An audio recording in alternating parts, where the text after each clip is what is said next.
Hi everyone, this is Ron Couming from RCS Technology Solutions, where we help business owners and entrepreneurs just like you achieve even greater success by attracting, converting, and retaining their ideal customers and clients.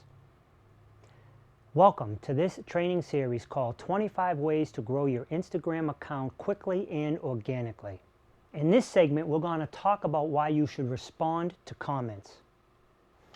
Engagement doesn't just mean engaging with others on their feeds.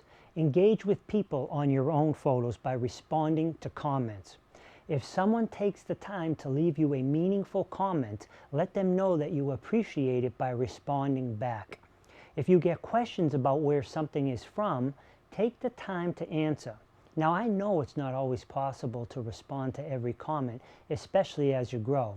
This is where I absolutely love that Instagram now allows you to like a comment. I always try to comment on comments on my pitches.